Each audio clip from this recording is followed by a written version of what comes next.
Hello student, आज हम करते हैं क्लास 10th के अंदर वास्तविक संख्या चैप्टर में क्वेश्चंस की प्रैक्टिस। तो क्वेश्चन क्या है कि सिद्ध कीजिए कि √2 एक अपरिमेय संख्या है। ऐसे तीन क्वेश्चन करेंगे, √2, √3 और √5। ये अपरिमेय संख्या हम सिद्ध करेंगे। देखो क्या है कि हमने ये पढ़ा हुआ है कि जो संख्या परिमेय नहीं होती ना, वो संख्या अपरिमेय होती है। हमारा काम क्या है कि सबसे पहले ना इसके अंदर हम इसको मान लेते हैं, माना √2 एक परिमेय संख्या है। परिमेय संख्या वो होती है जिनको हम P/Q के रूप में लिख सकते हैं।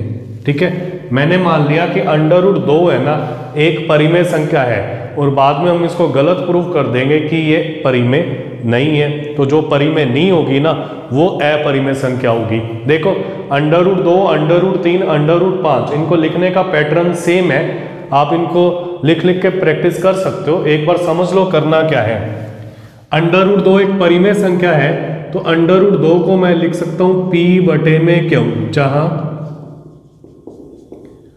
P तथा Q पूर्णांक है।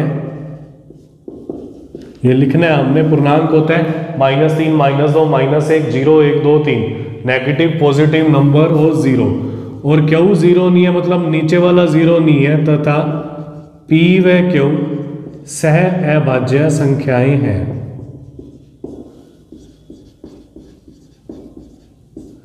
सह अभाज्य संख्या का मतलब होता है कि इनमें कोई भी उभयनिष्ठ गुणनखंड नहीं है, मतलब इससे आगे कट नहीं सकते। ठीक है, सह अभाज्य। अब हम इसमें क्या कर देंगे कि इनका एक कॉमन गुणनखंड ले आएंगे। तो जो हमने माना है वो गलत हो गया, तो √2 परिमेय नहीं होगा, √2 अपरिमेय होगा। तो मैं क्या करूंगा, इसको ऐसे लिख देता हूं, गुना करके √2 बराबर P, दोनों ओर वर्ग करने पर। तो इसको ऐसे लिख देते हैं, P² बराबर, यहां स्क्वायर कर दिया, √2 का वर्ग करेंगे तो 2, Q का वर्ग करेंगे आ जाएगा Q²। ये समीकरण 1 होगी। ठीक है, तो इसका मतलब क्या है कि 2 P² को विभाजित करता है।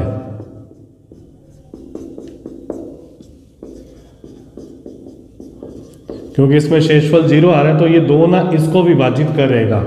अगर कोई अभाज्य संख्या कोई वर्ग वाली संख्या को विभाजित करता है ना, तो वो संख्या विदाउट वर्ग को भी विभाजित करेगा। ठीक है, तो ये प्रॉपर्टी होती है, इसको हम याद रखेंगे कि 2 P को भी विभाजित करेगा।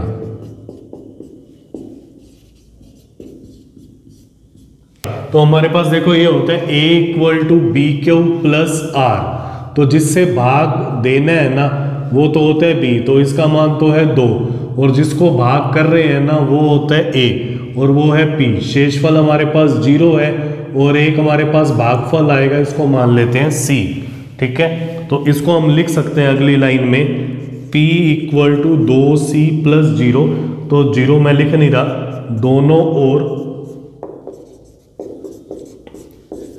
वर्ग करने पर।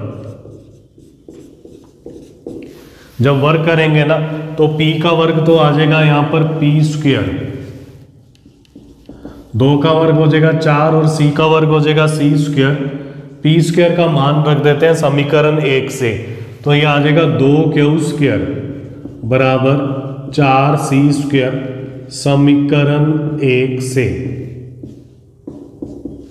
ठीक है, तो अब देखो क्या है, 2 और 4 कटेगा ना, तो यहां से 4 कट के 2 आ जाएगा, Q² बराबर 2C²। जैसे यहाँ पर P² बराबर 2Q² था, तो हमने लिखा था 2 P² को विभाजित करता है। सेम हम यहाँ लिखेंगे 2 Q² को विभाजित करता है।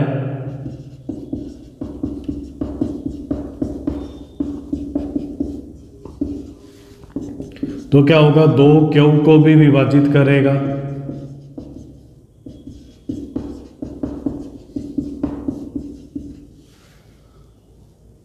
अतः P व Q का उभयनिष्ठ गुणनखंड 2 है जो कि गलत है। गलत इसलिए है क्योंकि हमने ये माना था कि ये सह अभाज्य संख्याएं हैं, इनका कोई भी उभयनिष्ठ गुणनखंड नहीं है, और हमने सिद्ध कर दिया कि P व Q का उभयनिष्ठ गुणनखंड 2 है, जो कि गलत है क्योंकि P व Q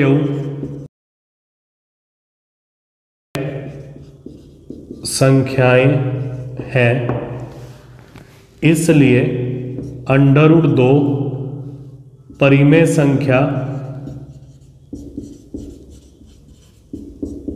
नहीं है, और जो संख्या परिमेय नहीं होती ना वो संख्या अपरिमेय होती है। दिस इंप्लाइज √2 एक अपरिमेय संख्या है। यही हमने सिद्ध करना था। ठीक है, फिर से समझ लो। देखो क्या है कि पहले हम मान लेंगे कि √2 एक परिमेय संख्या है, तो परिमेय संख्या को हम क्या लिखते हैं, P/Q के रूप में। ठीक है, तो P/Q में लिख दिया, जहाँ P और Q क्या होते हैं, पूर्णांक। Q 0 के बराबर नहीं होता। P तथा Q क्या है, सह अभाज्य संख्याएं हैं। इस Q को मैं इधर ले आता हूँ। अब दोनों ओर वर्ग कर देंगे, तो पहले इसका वर्ग करके यहाँ लिख देता हूँ। √2 का वर्ग करेंगे 2, और यह आ जाएगा Q²। ठीक है, तो हम प्रॉपर्टी से लिख देंगे। अगर इस टाइप से आ जाता है, प्लस में कुछ नहीं है, तो हम क्या लिख सकते हैं कि 2p² को विभाजित करता है। अगर कोई अभाज्य संख्या वर्ग वाली संख्या को विभाजित करती है, तो वो अभाज्य संख्या विदाउट वर्ग को भी विभाजित करेगी। उसका जो वर्गमूल होगा उसको भी विभाजित करेगी। तो देखो क्या है कि 2 से हम भाग दे रहे हैं, तो b का मान हो गया 2। जिसको भाग दे रहे हैं मतलब p को विभाजित करेगा, तो a का मान हो गया p। एक शेषफल आएगा, उसको लिख दिया c, कुछ भी लिख दो, c, d, m, n कुछ भी लिख दो, और विभाजित कर रहे हैं पूरा पूरा, तो शेषफल आ जाएगा 0, मतलब r की जगह हम 0 रख देंगे, तो p बराबर 2c। अब इसका वर्ग कर देंगे, तो p², 2 का वर्ग हो जाएगा 4c²। p² का मान समीकरण 1 से रखना है, तो ये आ जाएगा 2Q²। ये 2 और 4 मतलब पूरी लाइन को अगर 2 से भाग दे दे या इनको 2 से काट दें, तो ये 2 आ जाएगा। तो ये वही सिचुएशन में आ जाता है। तो हम क्या लिख सकते हैं, 2Q² को विभाजित करता है, तो 2Q को भी विभाजित करेगा, या करेगा लिख देना, 2Q को भी विभाजित करेगा।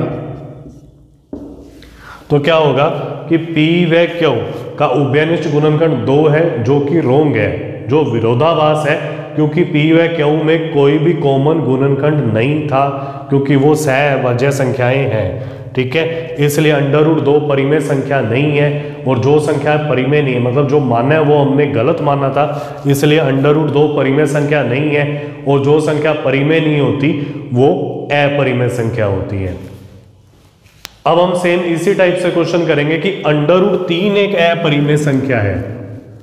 जब √3 को करेंगे ना, तो क्या होगा, सेम टू सेम वर्क करना है। एक बार तो आप देख के लिखते रहना, ये √3 आ जाएगा, और ये क्या आ जाएगा, √3 को क्या लिखेंगे, P/Q। फिर इस Q को गुना करके इधर लिख देंगे, तो ये आ जाएगा √3Q बराबर P। दोनों ओर वर्ग करेंगे, तो p² बराबर आ जाएगा 3Q²। ये एक अभाज्य संख्या है, तो मैं ऐसा लिख सकता हूं कि 3p² को विभाजित करता है, तो क्या होगा, 3p को विभाजित करेगा। विभाजित करेगा तो जैसे हम यहाँ पे b का मान 2 लिखते थे, अब b का मान यहाँ क्या हो जाएगा, 3। ठीक है, और p बराबर क्या आ जाएगा, 3c। दोनों ओर वर्ग करेंगे, तो 3 का वर्ग यहाँ क्या हो जाएगा, 9।